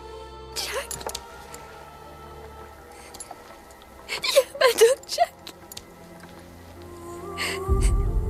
Jack. J'en ai la larme à l'œil. Moi, Rose, elle m'énerve trop. Moi, je vous le dis. Elle l'a laissé canner dans l'eau froide. Du coup, vous avez reconnu cette scène? Ouais, mais elle bien m'énerve évidemment, trop. vous avez reconnu la scène. Alors, les vrais ont très probablement reconnu ce moment fatidique où Rose survit, contrairement à Jack Dawson, incarné par Leonardo DiCaprio, qui était tellement beau à l'époque. Il meurt congelé dans l'Atlantique et après il descend comme ça dans l'eau. J'ai revu la scène tout à l'heure, j'avais envie de canner. Mais ouais. Du coup, ce qui se dit en fait depuis des années, c'est que ça aurait pu être. En fait, c'est que John, comment il s'appelait? Jack. Jack, il aurait pu être sauvé en même temps que Rose parce qu'en fait, il y avait de la place sur cette porte. Moi, ce qui m'énerve, c'est que c'est une crevarde. Tu vois, normalement. Si c'est ton cœur d'amour, là, comme tu dis, bah échangez des fois, faites 10 minutes. Ah, ouais, mais tu crois vraiment que dans l'Atlantique, sous moins je sais pas combien, t'as la force? Ouais, mais moi, je suis grave dans sa team. Hein. Moi d'abord. Girl, bitch. Moi, je me dis, si c'est ton cœur d'amour, là, ok, on va mourir ensemble. Bah, je sais pas, on se serre un peu. Jack. C'est ce qu'elle a dit à la fin, il est tombé Jack, dans Jack. En plus, elle l'a laissé crever comme ça, tomber dans. Elle a pleuré, c'était contre son gré. Oui, bah encore heureux qu'elle ait pleuré, il manquerait plus qu'elle ait rigolé. Effectivement, mais c'est pour ça en fait que cette porte, elle a coûté 665 000 € parce qu'en fait, elle a pris en notoriété depuis la sortie du film et elle a alimenté ce fameux débat qu'on vient d'avoir à l'instant. Ce débat, on l'a tous eu avec tout le monde 10 fois, il n'y a pas de réponse et tout, mais je crois que le réalisateur, il a déjà réagi par rapport à ça. Tu dis vrai. Tu dis vrai. En 2012, James Cameron, il a expliqué en fait qu'il recevait au moins une douzaine de mails par jour parce que les fans en fait, ils se sont plaints du scénario. Ils ont même été jusqu'à insulter Rose d'égoïste. Ah, voilà. Vous voyez, je suis pas la seule à penser comme ça. Et ils ont dit aussi que Jack était idiot. Voilà, je tiens à préciser parce qu'en fait, il est un peu con, hein. Bon, voilà, il est gentleman et en fait, pour le réalisateur, stop, ça en est trop. En fait, la fin, elle était prévue comme ça, point barre, tu vois. Et du coup, il a dit bon, à la limite, la seule erreur qu'on a peut-être commise, ça a été de choisir un accessoire un peu trop grand pour le rendu voulu à la scène. Il aurait peut-être fallu prendre une planche un peu plus fine. Ah bah là, on aurait dit, enfin, les gens, ils auraient dit comment elle a pu survivre, la planche était minuscule. Il est trop content parce que c'est pour ça qu'il est culte. C'est peut-être potentiellement à cause de cette fameuse porte qui vaut 665 000 balles. Et du coup, pour clore le débat, en fait, en 2022, James Cameron, il a carrément demandé une étude sérieuse de cette porte. Et les résultats de l'analyse médico-légale, je vous parle vraiment sérieux, hein, les résultats de l'analyse médico-légale avec un expert en hypothermie a prouvé qu'avec la température réelle de l'Atlantique, spécifiquement à cet endroit du globe, la solidité et le poids de la porte, la corpulence des deux personnages et surtout leur résistance à l'eau glacée, avec tout ça, au final, une personne aurait pu survivre, quoi qu'il en soit. Mais merci. Mais il a pas testé s'ils avaient fait chacun leur tour. Mais ça y est, c'est en 1912, à un moment donné, faut passer. Mais en 1912, ils pouvaient réfléchir, on partage tout. On partage la galère. Toi, tu vas dans l'eau 10 minutes. Mais elle était en crise d'angoisse. Mais alors, lui, tu crois qu'il était pas en crise d'angoisse? Moi, franchement, c'est trop bien fait. Moi, en tout cas, si j'avais été Jack, j'aurais dit alors 10 minutes chrono, tu sors de là, ma belle. Je prends un peu ma belle. Le chaud. À mon tour. Donc en vrai, là, on vient de passer à peu près genre 10 minutes pour débattre sur une porte qui est aussi célèbre que le paquebot en lui-même, c'est fou. Donc finalement, moi, Leïla, je voudrais que tu nous expliques pourquoi Titanic, au-delà de la porte, est un film culte. Alors déjà, le naufrage du Titanic, c'est le naufrage le plus connu du monde. On aurait du mal à en citer d'autres. Et en fait, s'il est inoubliable, c'est grâce au film de James Cameron, sorti en 97, qui a ravivé toute la fascination autour de cet accident. Et il faut savoir que les naufrages, c'est un thème qui revient dans beaucoup d'œuvres littéraires, comme dans Futility, donc un roman de l'américain Morgan Robertson, et il y a plein de gens qui disent que c'est un roman prémonitoire et qu'il avait prévu que le Titanic allait couler alors qu'il a été publié 14 ans avant que le paquebot se prenne l'iceberg. Donc en gros, il raconte l'accident d'un paquebot qui s'appelle le Titan suite à une collision avec un iceberg. Et dans le roman, il est aussi question d'un manque de canaux de sauvetage pour l'évacuation des passagers de la 2e et de la 3e classe. C'est comme les Simpsons. Ouais, bien vu. Bien vu. C'est le même délire. En gros, les coïncidences, elles sont un peu cheloues. Mais bon, Robertson, il devait être aussi conscient de la montée du capitalisme, du besoin de faire du profit surtout, et même sur la sécurité et des inégalités. Et je pense qu'il a juste écrit ce qu'il devait déjà observer et ce qui pouvait se passer probablement. De toute façon, c'est tout le temps ça au final, les coïncidences.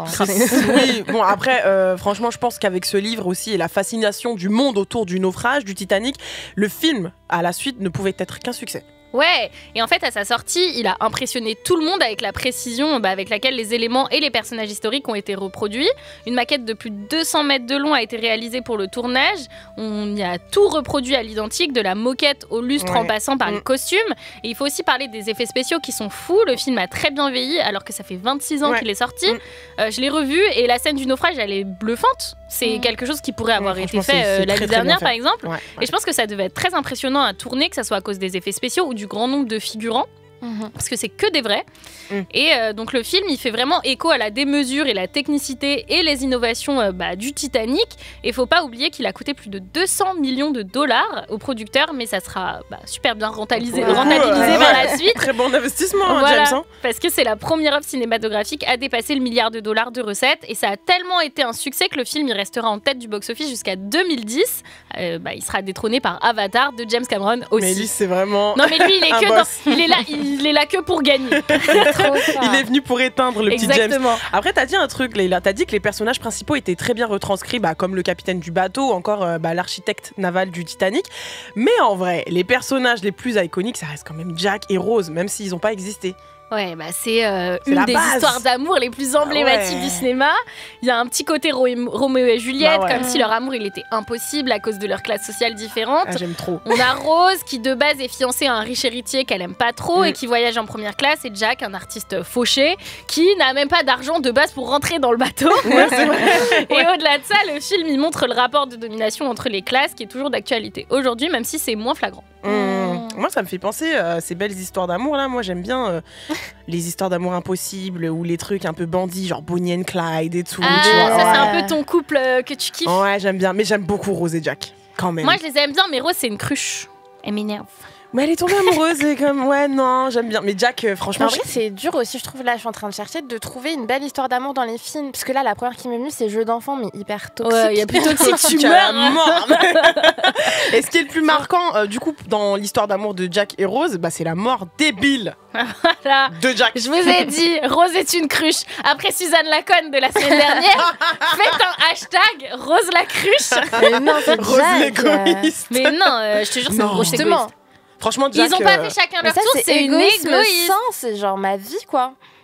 Ok, alors elle nous laisse crever. Demain, il y a un problème à la radio. En vrai, oui. Flo, elle nous pousse. Un incendie, le temps que nous on s'en rende compte, la quoi est déjà dehors vers la Seine. Mais du coup, la mort de Jack, elle a indigné tout le monde. Et encore aujourd'hui, il y a des gens qui n'en démentent pas. Ils disent qu'il y avait de la place pour deux sur cette planche, comme tu l'as dit tout à l'heure. Maintenant, on sait que c'est faux. Oui, voilà. Grâce à l'attitude, ouais, exactement. Mais au fond, je me dis, est-ce que c'est pas la mort de Jack qui fait que leur histoire, elle est éternelle, un peu comme Roméo et Juliette, et qu'on les aime trop? Moi, je pense clairement. De toute façon, s'ils avaient vécu heureux et eu beaucoup d'enfants, on sait qu'ils auraient eu plein de problèmes après, tu vois. Je pense aussi, donc, tu vois. J'aimerais trop avoir la suite maintenant, du coup. Il un est peu mort, compliqué, quoi. Mais elle est pas morte. En vrai, j'ai jamais fini le film. Si, aujourd'hui, si, parce que c'était il y a quand même 26 ans, tu vois. Quand elle raconte l'histoire avec Jack, elle est déjà très vieille, tu vois. Et elle raconte qu'elle a eu des enfants et tout. Enfin, c'est sa petite fille qui l'amène sur l'épave de base. Ouais, mais ça, j'ai zappé. T'as pas vu le début non plus, chérie. Ah ouais, c'est iconique. Mais ça me revient, mais bien sûr, ok. En tout cas, par rapport à ce couple qui est vraiment iconique, en plus du couple, je trouve que ce qui rend le film encore plus impactant, c'est la musique. Ouais, déjà on entend un peu le petit air là. On se croirait sur un bateau. Exactement. Je vole, Flo, je vole, Jack. Flo, elle t'aurait laissé tomber, elle t'aurait laissé crever sur ta planche. Donc mais du coup, c'est un thème qu'on reconnaît entre mille, le petit air de flûte douce et dramatique composé par James Horner et sur lequel Céline Dion a posé sa voix plus tard. Et petite anecdote, de base, James Cameron, il voulait pas associer son film à une musique en particulier. Donc Horner et Céline Dion, ils ont enregistré la maquette du son un peu en secret, tu vois. Et au final, ils ont fait écouter, il a kiffé, il a été obligé. Et au final, la chanson, elle caractérise le film. Ça reste l'un des singles les plus vendus dans le monde. Il a gagné un Grammy et aujourd'hui, il enregistre plus de 600 millions de streams sur Spotify. Waouh, c'est le All I Want for Christmas de Céline, en fait. Un peu, mais elle en a plein des titres comme ça. Magnifique. En fait, franchement, non, ce titre, il est vraiment... Vraiment, je suis très contente. Vraiment, c'est vraiment un son incroyable. C'est vrai que j'allais la lancer à faire ça. En tout cas, ce qui est fort, c'est que l'intérêt pour Titanic, il s'est jamais essoufflé. Ça, c'est... Ouais, et ils font que se renouveler parce qu'en fait, il y a une grosse stratégie communication derrière. Le film, il ressort en salle en 3D pour le centenaire du naufrage. On réalise un documentaire pour les 20 ans du film. Bref, les studios hollywoodiens, ils manquent pas d'imagination à ce niveau-là. Mais malgré tout ça, je pense qu'il faut pas oublier que malgré que ça soit un chef-d'œuvre, on parle quand même d'un naufrage qui a coûté la vie à plus d'1 millier de personnes et qu'il faut pas laisser le succès hollywoodien effacer l'accident, même si les deux aujourd'hui sont indissociables. Ouais, c'est vrai. Et là, tu parles de cette fascination pour le Titanic, mais il n'y a pas que le paquebot, il n'y a pas que ce bateau-là qui a coûté la vie à des gens. On se souvient l'année dernière de la disparition du sous-marin qui était renommé Titan. Donc c'est pour ça qu'au début, ça nous a parlé. Mais tu vois, les Titans, Titanic, arrêtez. Titan. Et ça, c'était en juin de l'année dernière. Et ça aussi, c'est une histoire de fou parce qu'à la base, il y avait 5 passagers. Eux, ils sont partis à la découverte du Titanic, tranquilles, ils sont partis en mer. Et au final, ils ont disparu. Et quelques jours plus tard, ils ont été retrouvés le 22 juin. Enfin, on l'a su plutôt le 22 juin parce que c'est plutôt des débris du Titan qui ont été retrouvés près de l'épave du Titanic. Ouais, en vrai, c'est ouf parce que les passagers du Titan sont morts dans une implosion de l'appareil. Mais j'ai l'impression qu'il y a une malédiction en fait autour de ce truc. Mais déjà, allez pas dans l'Atlantique ou allez pas là-bas. C'est à 4000 mètres. C'est à 4000 mètres de profondeur. Enfin, on s'en rend compte ou quoi? Mais moi, je m'étonne que ça a implosé. Ça me terrifie tellement que je sais même pas si je serais capable d'aller faire une croisière, tu vois. Ouais, mais je peux comprendre. Franchement, je peux comprendre. Et j'allais vous demander justement si vous auriez fait ce genre de voyage. Mais il y a une fascination pour les fonds marins parce qu'en fait, on sait pas ce qu'il y a au fond. Moi, je comprends la fascination pour le coup, j'adore. Moi, j'ai peur un peu. Ouais, mais genre, tu vois, dans la mer, quand je vois pas mes pieds, je me dis oula. Non, mais je vois. Non, mais c'est clair. Et puis il y a des trucs, franchement. Et c'était ce week-end, je suis partie à l'aquarium de Paris. Il y a des poissons. Tu te dis, mais jure, ça existe. C'est un truc de fou, tu vois. Mais t'imagines à 4000 mètres de profondeur, là où il y a l'épave du Titanic. Et puis moi, mon proverbe préféré, c'est il y a les vivants, les morts et ceux qui sont en mer. Magnifique. J'aime beaucoup. Elle tient son nom de Florence Artaud, la navigatrice. Voilà. Mermaid DJ. Exactement. Tu ne serais pas poisson de signe astrologique? Non. La totale. En tout cas, c'est vrai que le Titanic, ça fascine et ça attire plein de visiteurs qui veulent partir à l'aventure chaque année. En tout cas, l'année dernière aussi, de juillet à octobre, parce que ça fonctionne tellement. À Paris, à Porte de Versailles, il y a eu une expo immersive qui permettrait de revivre l'histoire du Titanic. C'était sur plus de 2000 mètres carrés. Ça a cartonné. Vous avez entendu parler de cette expo? J'ai entendu parler du prix, je crois, moi. Ouais, c'était assez cher, il me semble. Alors, ça commençait à 24 €. Après, ça pouvait partir jusqu'à 35, jusqu'à une soixantaine d'euros. Mais comment ça, pour 60 €, tu vois quoi de plus que les gens de 24 Rien, t'as un accès VIP. Voilà. Ok. Bah voilà. Bah écoute, c'est que ça a marché puisque ça a duré de juillet à octobre 2023 quand même. Voilà. Ouais. Donc ça fascine toujours autant. 20h43, vous écoutez La pluie et le beau temps, c'est l'hebdo qui débriefe toute l'actu culture et société. On va rester dans le thème pour le prochain titre, mais on va rester dans le rap. Tu vois, on est sur Move, on est dans l'urbain, mais on parle de Titanic, tout ça. On reste dans le thème Jackson Wang et Rich Brian, Titanic. C'est tout de suite sur Move. 20h46 et vous êtes toujours en direct, c'est la dernière partie de votre hebdo qui débriefe toute l'actu, culture et société. Pour ce dernier sujet, on a embarqué sur le Titanic, vous savez, le célèbre, le plus célèbre des paquebots qui a malheureusement coulé en 1912. Alors depuis la sortie du film de James Cameron en 97, Titanic c'est devenu un film culte qu'on a tous vu au moins une fois, plus ou moins, et on s'en rappelle. Plus ou moins, ouais. Plus ou moins, parce qu'il y en a qui n'ont peut-être pas vu en qui n'ont entier. peut-être pas vu la fin. Mais en tout cas, il passe tous les ans à la télé, donc c'est sûr que t'as vu au moins une scène. Et du coup, justement, juste avant la musique, on a parlé de cette incroyable vente aux enchères qui concerne la porte sur laquelle Rose a été sauvée à la Rose la cruche. À la toute fin du film. Rose l'égoïste à skip, Rose qui ne pensait qu'à elle. Rose la cruche. Et bravo Rose. Alors moi, je vous ai expliqué que la porte qui a sauvé la vie à Rose la cruche, elle a été vendue près de 665 000 € dans une vente aux enchères dédiée aux accessoires du cinéma hollywoodien. Et apparemment, le business des enchères, c'est en hausse et ça cartonne, ça marche. Et selon le Conseil des ventes, l'autorité de régulation du secteur, il y a eu sur les 10 ans une progression moyenne de 6,8% dans le marché des enchères. Puisque là, on vous parle d'objets de collection. Sachez qu'en 2022, pour le secteur art et objets de collection, il y a eu 2 milliards d'euros de montant de vente en France. Énorme. 2 milliards d'euros. Mais moi, je vais commencer à aller faire 2-3 petites brocantes, 2-3 petites enchères. Alors, incroyable. Et Florence, tu vas nous dire comment ça marche ce business des ventes aux enchères. Ouais, mais moi, déjà, j'avoue que la seule image que j'ai des ventes aux enchères, c'est Sophie Davant dans Affaires conclues à l'ancienne. Alors, vous l'aviez acheté combien à l'époque? Je crois dans les 1000 € à peu près, il me semble. Et donc aujourd'hui, j'imagine que vous en espérez plus? 1005. En dessous duquel vous ne descendrez pas? Oui. En dessous de 1005, vous la vendez pas? On est d'accord? Je préfère la laisser chez moi, oui. D'accord.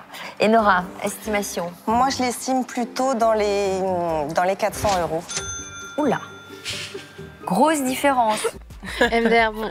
En tout cas, on sait pas vraiment quelle a été la première vente aux enchères, mais les premières étaient vers 500 avant Jésus-Christ et c'était sur le marché des mariages. Donc, en bref, on donnait la main des jeunes femmes aux plus offrants. Bon, ensuite, on s'est plus tourné vers les objets. Et depuis l'Antiquité, c'est un concept qui reste et en même temps, c'est une confrontation transparente et publique de l'offre et de la demande, donc c'est plutôt cool. Après aussi, c'est l'occasion d'acheter des pièces uniques et parfois historiques. Et d'ailleurs, ce qui est marrant avec les objets du Titanic, c'est qu'ils s'étaient déjà convoités avant même de devenir historiques puisque les passagers étaient hyper éclectiques. On avait des riches comme des pauvres, donc de tout. Et aujourd'hui, les gens sont prêts à dépenser des sommes indécentes. Par exemple, il y a la montre d'un steward qui a été vendue pour 130 000 € et le petit détail qui tue, c'est qu'elle s'est arrêtée à 2h16. Du coup, sûrement l'heure à laquelle ils ont sombré. Donc c'est une jolie anecdote, mais je sais pas si elle vaut 130 000 €. Quelle heure c'est joli.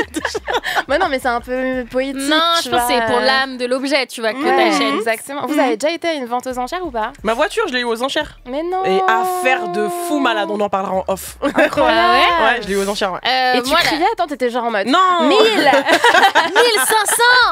C'était comme ça. 1580. C'était un peu plus. Mais pour le coup, vraiment, pour les voitures, c'est super bien les enchères. Je vous jure. Je savais même pas que ça existait pour tout. Bah moi quand j'étais petite je faisais des trucs aux enchères sur eBay genre pour les Playmobil. J'adore. Mais oui. Et genre moi j'avais une maison de Playmobil et en gros il y avait des trucs que je trouvais pas parce que c'était une ancienne et j'allais sur eBay et je tapais salle pour bébé Playmobil. Mais eBay ça a cartonné grave. Et du coup tu devais mais moi je renchérissais genre des centimes tu vois des 50 centimes en plus et tout même temps, et quand je gagnais j'étais en mode l'art du business selon Leila Ansri déjà toute petite. J'étais dans ça. Moi perso jamais et je pense que ça doit être une expérience sociale tu vois même si j'aurais trop peur de justement tu sais prendre le jeu en gros me dire qu'il faille surenchérir et du coup limite ça devient un truc d'égo. À la fin t'es à moins 10 000 €. Alors que j'ai plus de thunes et en plus enfin bref le mec quand il tape le marteau bah c'est fini. Et aussi dans mon imaginaire toujours bah c'était une activité de riche tu vois il y a un vocabulaire spécifique et tout on visualise toujours je sais pas moi des gens en costume avec une pipe s'il faut qui lèvent des petites pancartes la petite pancarte avec le c'est ça. Mais apparemment non et quand je faisais ma recherche j'ai vu que c'était ouvert à tous justement et que c'était pas non plus la peine d'être forcément un collectionneur d'art étant donné qu'on peut tout y chiner. Il y a des ventes aux enchères enchères qui démarrent à 5 € pour une lampe, même s'il faut. Et finalement, ça peut même permettre d'acheter des biens moins chers, comme tu le disais, So. Et comme aussi notamment dans l'immobilier, où les mises à prix sont fixées 30% moins cher que le prix réel du marché. Ouais, mais c'est un vrai game, hein, les enchères. Après, les ventes les plus relayées sont les ventes de prestige. Bah ouais, totalement. Et on les associe en général à des histoires hyper loufoques. L'objet le plus cher jamais vendu, ça a été le tableau Salvador Mundi de Léonard de Vinci, qui devrait être exposé dans le Louvre d'Abu Dhabi. Et c'est dingue parce que c'était son dernier tableau en main privée, et surtout qu'à la base, il avait été vendu à seulement 45 livres en 1958, avant d'être authentifié du coup dans les années 2000 comme un chef-d'œuvre perdu. Et au-delà de ce genre d'acquisition, il y a aussi pas mal de gens qui achètent des objets insolites à des prix mais démesurés, comme le petit chanceux qui s'est payé un préservatif du 19e siècle pour 600 balles, ok, ou le deuxième plus chanceux qui a chez lui une guillotine pour 8000 €. Wow. Bon, c'est morbide un peu. Est-ce que vous avez des objets un peu curieux chez vous? Mais trop maniaque pour avoir des trucs chelous, ça va quoi. Moi, j'ai pas d'objets curieux. J'ai genre, comprenez les gens qui font des petits kiffs comme ça, genre. Pas du tout. Moi, de base, je comprenais pas. Et ces derniers temps, je suis très... j'aimerais trop aller aux puces, m'acheter des trucs de déco ensemble, et que personne n'a. Et j'aime bien l'idée qu'on me dise en fait ça c'était à un tel et puis c'est passé ça, puis ça il l'avait chez eux et tout. Genre là je commence à m'y intéresser petit à petit, mais je pense que je mûris. Ouais, tu vois, peut-être le seul truc vintage que j'ai, c'est un vinyle que ma mère m'a donné qui date des années 80 et je trouve ça trop stylé. Tu vois, je sais pas quoi en faire, mais je me dis j'ai un vinyle. Il y a une histoire derrière comme ça, quand les gens viennent, tu le laisses un peu traîner, t'es genre tu sais pas quoi. Désolée, t'es tombée sur mon vinyle, j'ai oublié de le ranger. Marvin Gaye, Sexual Healing, les gens ils arrivent mais chez toi c'est un peu une brocante, non? Exactement. Et du coup j'adore dire mais attends, je te fais la visite alors que c'est tout petit, et je suis juste en mode alors là c'est et voilà. Alors ça c'est une affiche que j'ai achetée, en fait elle était sur le métro. Tellement. Après, les objets où les prix s'envolent le plus et dont on entend le plus souvent parler, c'est les objets de stars. Bien sûr. Donc, on avait déjà fait un sujet sur le fanatisme et tout, mais au-delà de ça, je pense pas que ce soit forcément des fans qui achètent des choses du style, tu vois, mais c'est juste que les stars, c'est des marchandises en fait complètes, et les ventes profitent surtout à ceux qui ont les cotes de popularité les plus élevées. En 2000, il y a quelqu'un qui a dépensé 1 million pour la tenue à paillettes que portait Marilyn Monroe quand elle chantait ça. Happy birthday to you.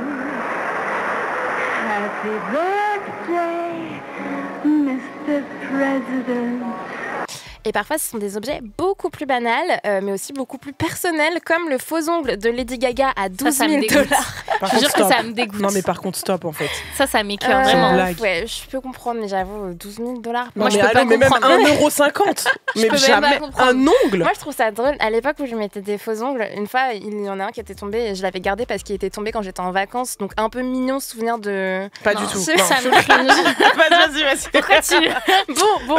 Ou sinon, le chewing-gum de Britney quand elle le mâchait dans cette musique. Donc ouais, ce chewing-gum là spécifiquement. Mais moi je me dis ça se trouve c'est du mytho, tu vois.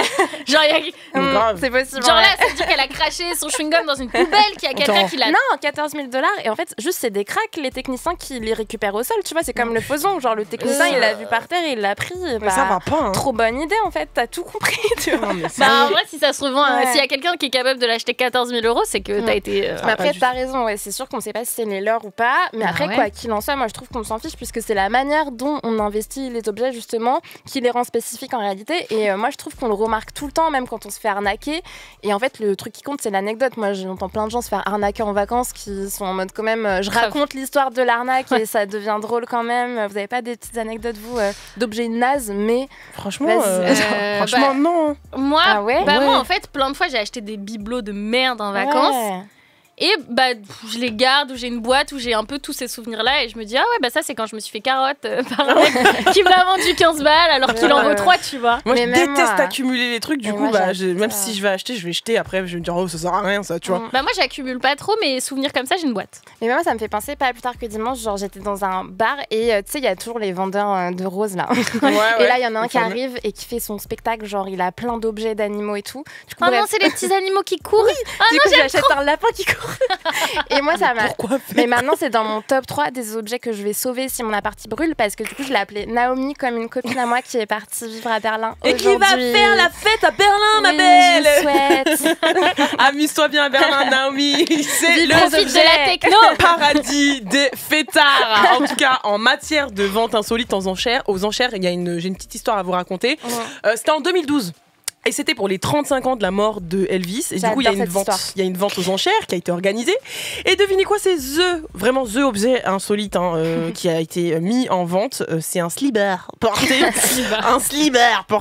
en concert l'année de sa mort en 77. Allez, dites un prix. Attends, mais un slip sale. Un slip sale. Mais moi, et j'ai vu la photo.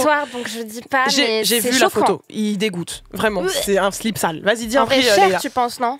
Bah ouais, genre... Attends, le chewing-gum, il a été vendu à combien? 14 000. Bah Elvis, c'est plus gros. Moi, je pars sur un 15-20 000. 15-20 000? Bah toi, Flo, tu sais. Je sais. Ouais, et bah c'est 13 000 € pour un slip bien sale, bien trace de pneus bien marron. Je vous rassure, personne ne l'a acheté parce qu'il y a des limites. Mais en vrai, il y aurait pu y avoir des fans qui... T'as capté? Mais moi, tout à l'heure, je faisais une remarque trop bête, mais il doit être trop vexé. Mais non, tu vois, mais si. Bah ouais. Imagine, tu mets ton slip sale en étant une star et personne n'en veut. Ouais, mais parce que je pense que... Tu vois, les gens qui achètent des culottes de filles stars, c'est des mecs. Oui, et là, est-ce qu'il y a des meufs qui veulent vraiment Franchement, avoir dès que l'émission se termine, je te montre la gueule du slip, tu vas voir pourquoi personne n'a acheté. C'est bon ou pas? 20h57, l'appui et le beau temps, c'est terminé pour aujourd'hui. Vous avez kiffé l'émission, je pense, parce qu'on a parlé de slip bien sale, de Titanic, d'histoire de la France, de techno, tout ça. Alors, en attendant qu'on revienne mardi prochain, vous pouvez vous refaire l'émission en nous écoutant en podcast sur le site et l'application de Radio France. Dès demain, retrouvez toute la team de la matinale. On n'est pas fatigués. Ils vont recevoir Raphaël et Valentin Crête pour la sortie du livre Bienvenue à l'agence, Famille Crête. Nous, on se retrouve mardi prochain sur Move dès 19h. Passez une bonne soirée. On vous laisse sur un son que tu as choisi qui s'appelle Miroir de Tentative. Ça sera suivi par J Balvin Sick. Allez, passez une très bonne soirée, à mardi prochain. Bisous.